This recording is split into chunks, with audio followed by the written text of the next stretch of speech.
اعوذ باللہ من الشیطان الرجیم بسم اللہ الرحمن الرحیم اللہم صلی علی محمد وآل محمد۔ مومنین سلام علیکم۔ اس ایپیسوڈ میں ہم صحیفہ سجادیہ کی دعا نمبر 28 کو ڈسکس کریں گے۔ یہ دعا امام زین العابدین علیہ السلام اس وقت پڑھتے تھے کہ جب وہ تمام چیزوں سے اپنا ناطہ توڑ کر اپنے مالک اور اپنے خالق اللہ تعالیٰ کی خدمت میں حاضر ہوتے تھے۔ انگلش میں ٹرانسلیشن بھی چٹک نے بڑا زبردست کیا ہے کہ his supplication in fleeing to God۔ یہ امام اس وقت دعا پڑھتے تھے کہ جب وہ اللہ کی طرف بڑھتے تھے یا بھاگتے تھے تمام چیزوں سے ناطہ توڑ کر۔ آج کی دعا کا پہلا ہی جملہ امام زین العابدین نے بڑا ہی زبردست کہا ہے۔ دعا بڑی مختصر ہے، بس 1.5 پیج کی دعا ہے، لیکن کیا نہیں کہہ دیا امام نے اس میں۔ اور ایسی دعا ہے کہ جب انسان کو تنہائی حاصل ہو، خاص طور سے ماہ مبارک رمضان کی راتوں میں، جب اللہ کے ساتھ انسان خلوت کر سکے جسے عرفا کہتے ہیں، یعنی جب سیکلیوژن ہو، جب صرف اللہ ہو اور آپ ہوں، اس وقت یہ دعا پڑھیے تو دیکھیے آپ کو کیا لذت، کیا مزہ، کیا شیرینی، کیا مٹھاس ملے گی۔ چلیے میں دعا کو شروع کرتا ہوں۔ ایسے تو مجھ جیسا انسان شرم آتی مجھے یہ دعا پڑھتے ہوئے۔ اس کا حق تو امام زین العابدین کو ہی حاصل تھا کہ وہ یہ دعا پڑھے، پھر بھی بس ترجمے کی حد تک میں آپ کی خدمت میں پیش کرتا ہوں۔ بسم اللہ الرحمن الرحیم۔ اللہم انی اخلصت بانقطاعی الیک۔ پہلے تو میں آپ کو انقطاع لفظ سمجھانا چاہتا ہوں۔ کئی بار میں نے شاید دعاؤں میں کہا بھی ہے، انقطاع بنا ہے قطع سے، یعنی کاٹ دینا۔ اور فارسی میں ایک جملہ استعمال ہوتا ہے ششدنگ توجہ، یعنی جو 6 ڈائمنشنز ہیں نا، آگے پیچھے داہنے بائیں اوپر نیچے، جو ڈائمنشنز ہوتی ہیں 4 6، ان کو ششدنگ بولا جاتا ہے فارسی میں۔ جب ان سب طرف سے، ہر طرف سے آپ اپنی توجہ ہٹا لیں، آگے پیچھے دائیں بائیں اوپر نیچے، اور یہ تو میں مکان کے اعتبار سے کہہ رہا ہوں، ہر انسان، ہر مخلوق، ہر چیز، جو خیال آپ کے ذہن میں آ رہا ہو، سب سے اپنی توجہ ہٹا لیں، توڑ دیں سب چیز سے ناطہ، سارے دھاگے کاٹ دیں اور صرف اللہ سے ناطہ جوڑیں۔ تو یہ کیفیت کہلاتی ہے انقطاع کی۔ ہے بھی بہت سے علماء کو آپ نے دیکھا ہوگا قنوت میں اکثر یہ دعا کرتے ہیں، الہی حب لی کمال الانقطاع الیک۔ البتہ یہ جملہ بھی ہمارے امام کی ایک دعا کا جملہ ہے، چوتھے امام کی۔ بہرحال تو لوگ مانگتے ہیں اللہ سے کہ ایک بار مجھے ایسا کرتے کہ بس میں ہوں اور تو ہو، میری لو بس تجھ سے لگی رہے۔ اس جملے میں جو ابھی میں پڑھنے جا رہا ہوں، یہ صحیفہ سجادیہ کی دعا کا، اس میں کہتے ہیں امام، اللہم اے اللہ، انی اخلصت، بے شک میں نے خالص بنا لیا ہے اپنے انقطاع کو تیرے لیے۔ اب کوئی نہیں میری نگاہ میں، کہیں توجہ نہیں، کہیں دھیان نہیں، بس اب تو ہے اور میں ہوں۔ وَأَقْبَلْتُ بِكُلِّ عَلَيْكَ، پورے طور سے اب میں تیرے پاس آ گیا ہوں، ہر چیز سے ناطہ توڑ لیا۔ وَصَرَفْتُ وَجْهِي عَمَّنْ يَحْتَاجُ إِلَىٰ رِفْدِكَ، میں نے اپنے چہرے کو موڑ لیا ہے ہر اس انسان سے، ہر اس چیز سے جو تیری مدد اور حمایت کا خود ہی محتاج ہے۔ کسی انسان سے کیا مانگوں، کسی انسان کے سامنے کیا ہاتھ پھیلاؤں، وہ تو خود محتاج ہے تیرے سامنے۔ وَقَلَبْتُ مَسْأَلَتِي عَمَّنْ لَمْ يَسْتَغْنِ عَنْ فَضْلِكَ، اور اے میرے مالک، میں نے اب مانگنا چھوڑ دیا ہے ہر اس انسان سے کہ جو تیرے سامنے ہاتھ پھیلاتا ہے، تیرے سامنے خود محتاج ہے، یعنی تیرے فضل کا وہ محتاج ہے۔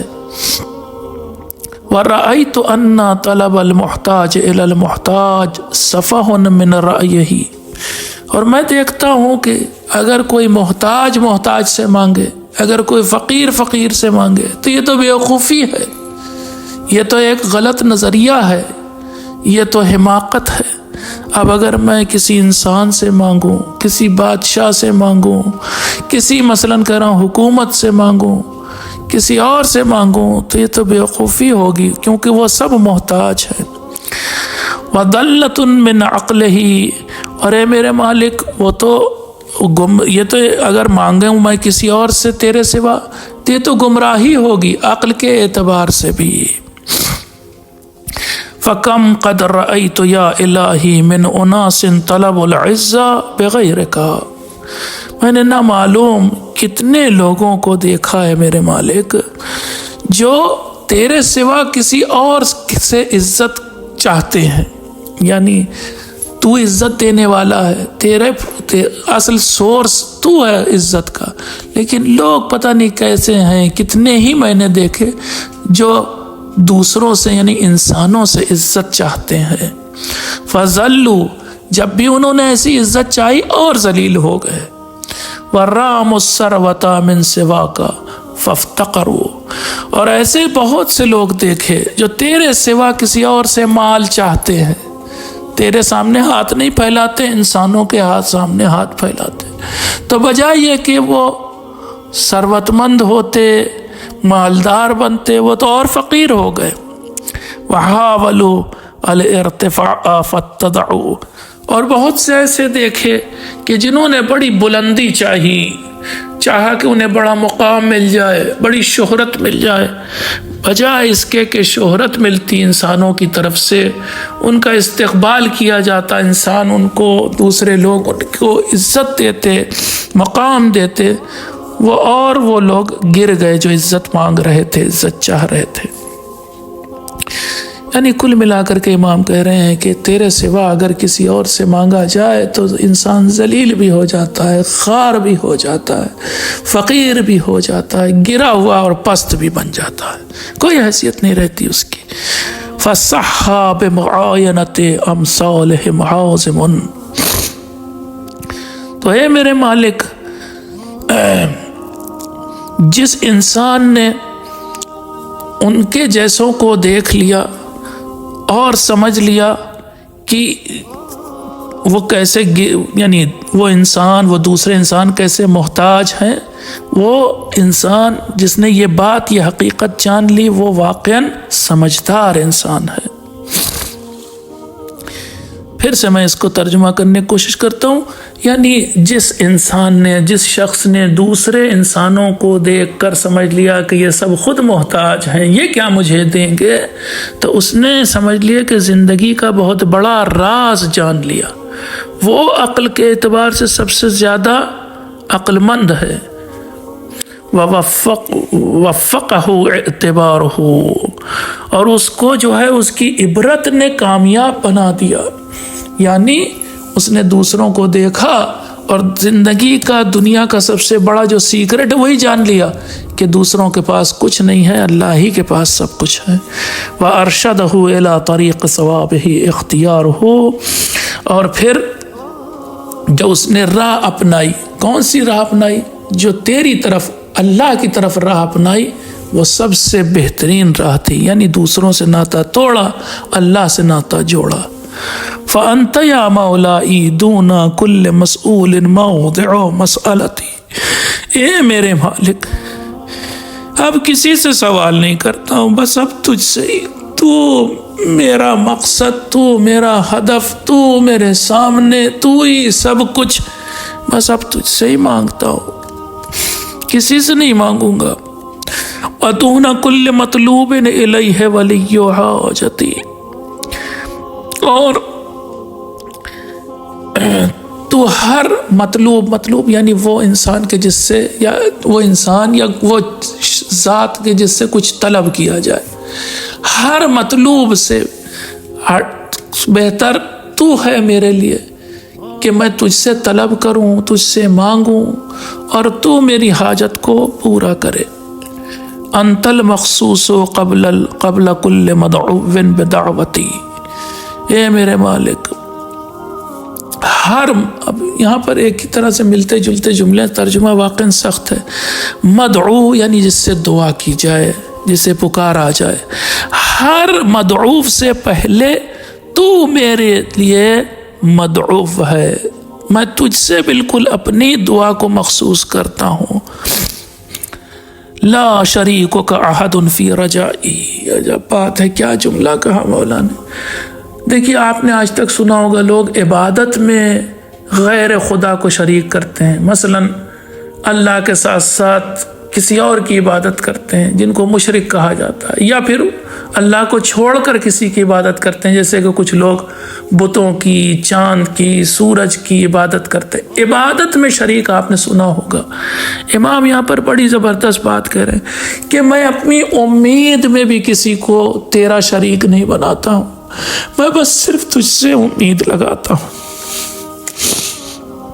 وَلَا يَتَّفِقُ أَحَدٌ مَعَكَ فِي دُعَائِي، اور اے میرے مالک، کوئی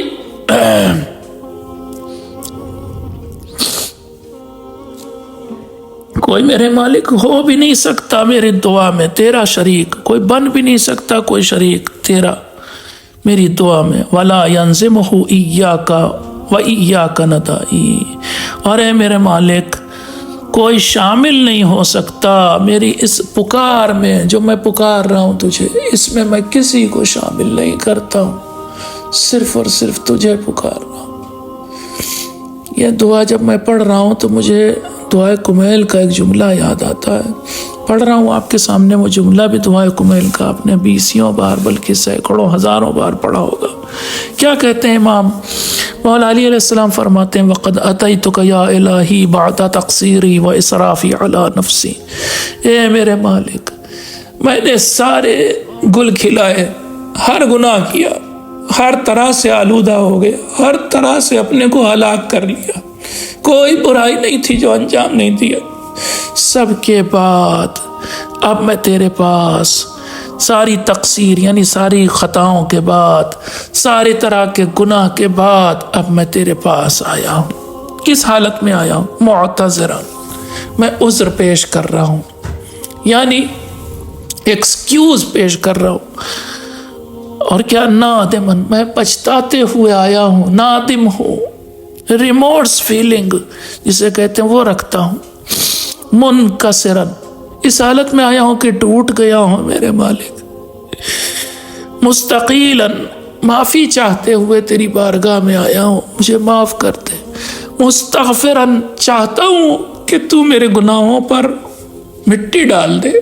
دیکھیے بہت عربی بڑی رچ زبان ہے، معاف کرنا، دیکھیے، اور غفران یعنی غفر، یہ سارے الفاظ، اور اسی طرح سے مکفر سیئات ہے اللہ، یہ سارے الفاظ جو ہیں ہر ایک کا معنی الگ ہے۔ مثال دیتا ہوں آپ کو، شاید آپ کچھ سمجھ جائیں۔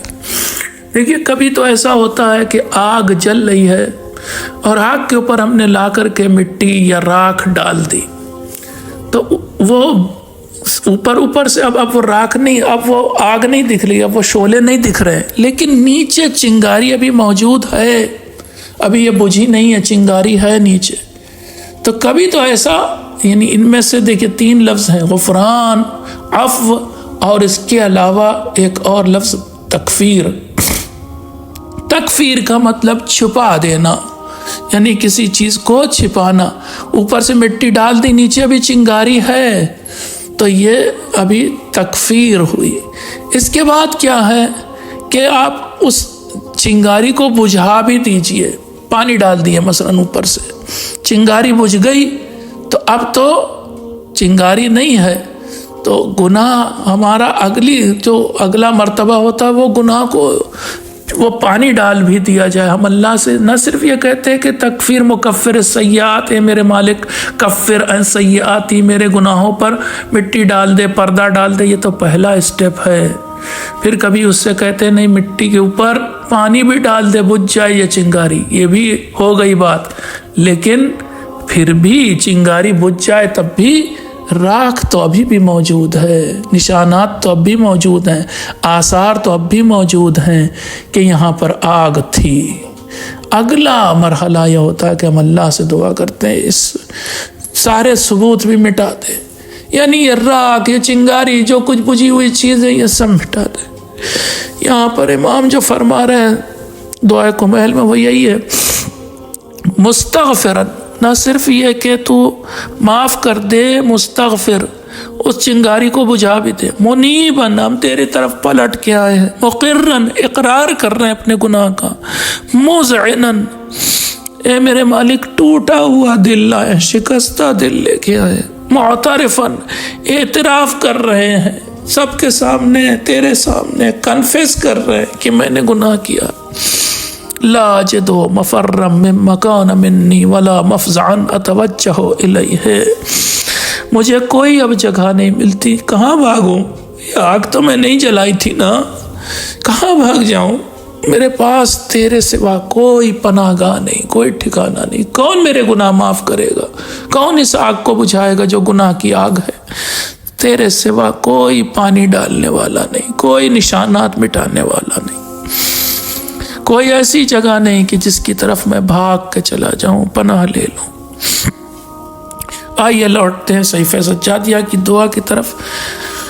آگے امام زین العابدین فرماتے ہیں، لک یا الہی وحدانیت العدد، اے میرے مالک تو سچ میں یکتا ہے۔ دیکھیے پہلے کبھی ہم نے ایک آڈیو ریکارڈ کیا تھا اور اس میں بتایا تھا کہ دیکھیے اللہ کو، یہ جو ہم سورہ پڑھتے ہیں سورہ قل هو اللہ احد، اللہ کو احد کہا گیا، اس سورہ میں واحد نہیں کہا گیا اللہ کو، اور اس سورہ میں اللہ کو اول بھی نہیں کہا گیا۔ ویسے اللہ واحد بھی ہے، اول بھی ہے، لیکن عربی زبان میں 3 لفظ دیکھیے، آپ غور کیجئے، احد، واحد اور اول۔ واحد کا ہمیں پیرلل لفظ تو انگلش یا اردو میں ملتا ہے، واحد کا پیرلل کیا ہے؟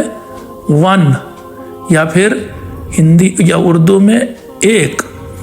پھر اس کے بعد اول، اول کا انگلش میں فرسٹ اور اردو میں بھی اول ہی بولا جاتا ہے یا پہلا بولا جاتا ہے، لیکن احد کا کوئی پیرلل لفظ اردو یا انگریزی یا شاید کسی بھی زبان میں نہیں ہے۔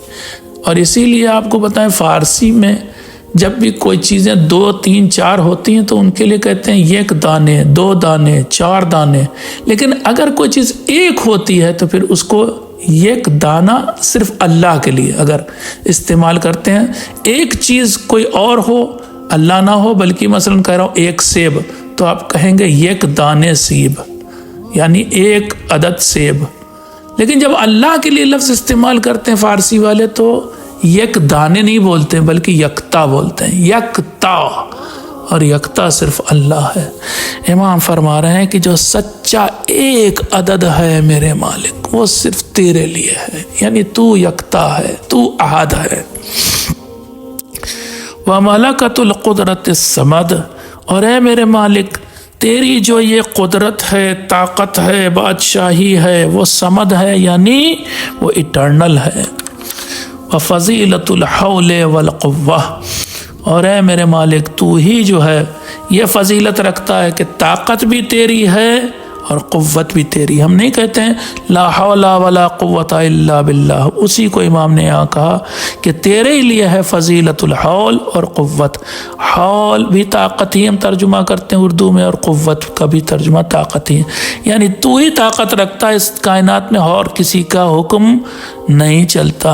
یہ سورج چاند ستارے تیرے حکم سے چلتے ہیں، کسی کے حکم سے نہیں چلتے۔ وَدَرَجَةُ الْعُلُوِّ وَالرِّفْعَةِ، اور تیرے ہی لیے بلندی ہے، تیرے ہی لیے علو ہے، تیرے ہی لیے عظمت ہے۔ وَمَن سِوَاكَ مَرْحُومٌ فِي عُمْرِهِ، جو تیرے سوا ہے نا اس کو وہ خود ایسا ہے کہ جس پر رحم کھایا جائے۔ یہ ہر ذات، ہر کس، ہر انسان جو ہے وہ کیا ہے، وہ سب کے سب ترس کھانے لائق ہے، کیونکہ وہ تو خود فقیر ہے، تو وہ تجھ سے زندگی لے رہا ہے، وہ تجھ سے طاقت لے رہا ہے، وہ تجھ سے علم لے رہا ہے، ہر چیز میں وہ تیرے سامنے بھکاری ہے۔ آپ اگر غور سے دیکھیں تو اس کائنات کی چیز، بہت غور سے دیکھیں تو اس کائنات کی ہر چیز آپ کو نظر آئے گی کہ سب کے سب ہاتھ پھیلائے اللہ کے سامنے کھڑے ہیں فقیروں کی طرح، چاہے وہ درخت ہوں، چاہے پہاڑ ہوں، چاہے جھرنے ہوں، چاہے آسمان، چاہے ستارے، چاہے چاند، چاہے انسان، چاہے جانور، سب ہاتھ پھیلائے اللہ کے سامنے کھڑے ہیں۔ وہ کیا مانگ رہے ہیں اللہ سے؟ زندگی مانگ رہے ہیں، طاقت مانگ رہے ہیں، قوت مانگ رہے ہیں، رزق مانگ رہے ہیں، علم مانگ رہے ہیں، ہر چیز وہ مانگ رہے ہیں۔ مغلوب علی امرہ مقہور فی شانہ، تیرے سوائے میرے مالک جو بھی ہے وہ اپنے کاموں میں کوئی اختیار نہیں رکھتا، مجبور ہے، وہ اس کا بس نہیں چلتا، تیرا بس چلتا ہے اس کائنات میں۔ مقہور فی شانہ، باوجود کہ اپنی شان رکھتا ہے مگر اس کی کیا حیثیت ہے، کچھ نہیں، جھوٹی شانیں ہیں۔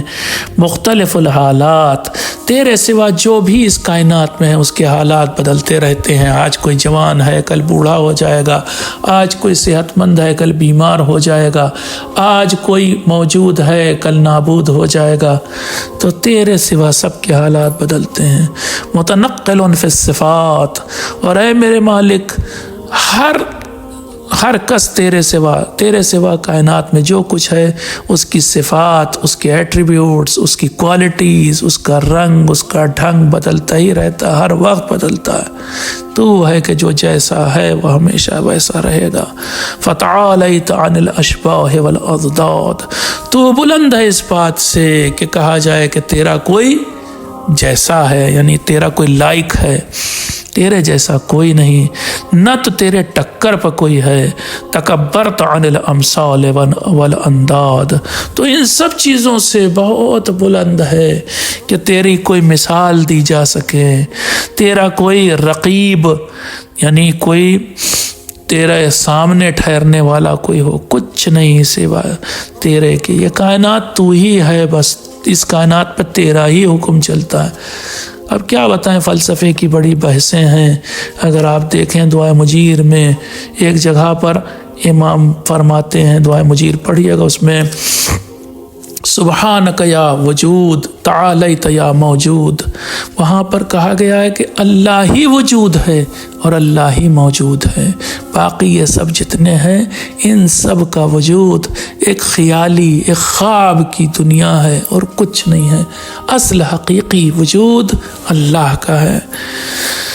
آخر میں امام فرماتے ہیں فسبحانک لا الہ الا انت، اے میرے مالک بس تو پاک ہے ہر چیز سے، ہر عیب سے پاک ہے، کوئی عیب تیرے اندر نہیں، کوئی نقص تیرے اندر نہیں، لا الہ الا انت، تیرے سوا کوئی معبود نہیں۔ اس دعا کے بعد آپ سے گزارش ہے کہ مجھے ناچیز کے لیے بھی دعا کیجیے گا کہ اللہ مجھے صحت و سلامتی دے، ساتھ ہی ساتھ تمام مریضان اسلام کے لیے بھی دعا کیجیے گا کہ اللہ ان کو جلد سے جلد صحت و سلامتی و شفا عنایت فرمائے۔ آپ سے پھر سے آخر میں التماس ہے کہ اس مہینے میں میرے لیے دعا کیجیے گا۔ والسلام علیکم ورحمۃ اللہ وبرکاتہ۔